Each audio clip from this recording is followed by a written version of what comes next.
আজি আমাৰ অসমত এই যিমান মানুহে আমাক ৰেচন কাৰ্ড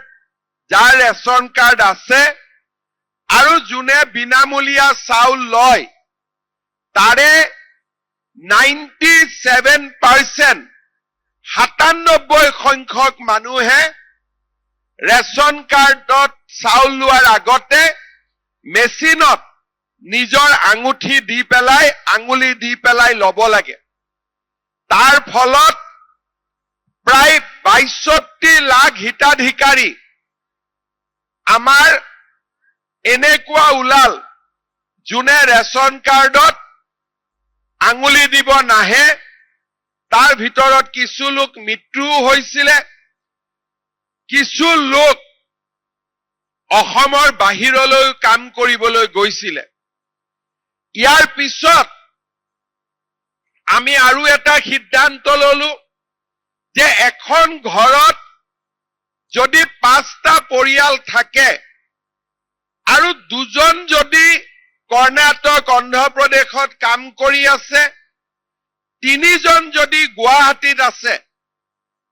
অসমৰ ৰেচন কাৰ্ডখনৰ ওপৰতেই ৩জনে গুৱাহাটীত চাউল ল'ব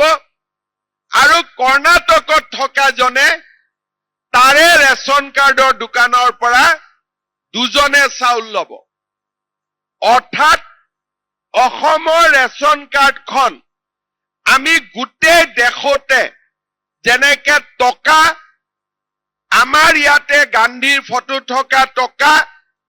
যেনেকে অসম আৰু ভাৰতৰ চুকে কোণে চলে তেনেকে আমাৰ ৰেচন কাৰ্ডখনো আমি গোটেই ভাৰতবৰ্ষতে প্ৰচলন কৰোৱালো এতিয়া যদি আজি ইয়াত উপস্থিত থকা কোনোবা এটা পৰিয়ালে কালি যদি কলিকতা দিল্লীলৈকে যায় কিন্তু তেওঁ অসমৰ ভোটাৰ চাকৰি সূত্ৰে কৰ্ম সূত্ৰে পৰিয়ালৰ ডাঙৰ ল'ৰাজন সৰু ল'ৰাজন যদি অন্ধ্ৰপ্ৰদেশত যায় অসমত থকা পৰিয়ালটো আৰু অন্ধ্ৰপ্ৰদেশত থকা পৰিয়ালৰ দুজন সদস্যই নিজৰ ৰেচনটো ভগাই ল'ব পাৰিব তাৰে ৰেচনৰ দোকানীয়ে দুজনক ৰেচন দিব আৰু ৩জনক ৰেচন আমাৰ অসমত সংগ্ৰহ কৰিব পাৰিব কোভিডৰ সময়ত আমি দেখা পাইছিলো যে অসমৰ প্ৰায় ২০-২৫ লাখ লোক ভাৰতৰ বিভিন্ন স্থানত তেওঁলোকে কাম কৰে তেওঁলোকেও যাতে ৰেচন কাৰ্ড পাব পাৰে আৰু চাউল পাব পাৰে অসমৰ ৰেচন কাৰ্ডখন আমি গোটেই ভাৰতবৰ্ষতে প্ৰচলন কৰোৱালো ঠিক তেনেকে বিহাৰত যদি কোনোবাই দুজন থাকে বিহাৰত ৩জন থাকে এই দুজনীয়া পৰিয়ালে অসমত ৰেচন ল'ব পাৰিব ৩জনে বিহাৰত ৰেচন ল'ব পাৰিব কিন্তু যিটো কোটা সেই কোটাটো অসমৰ নামত কাটা যাব সেই কোটাটো বিহাৰৰ নামত কটা যাব কোনো অন্ধ্ৰপ্ৰদেশত চাউল ল'লেও FCI অসমৰ পৰা চাউলটো কাটি দিব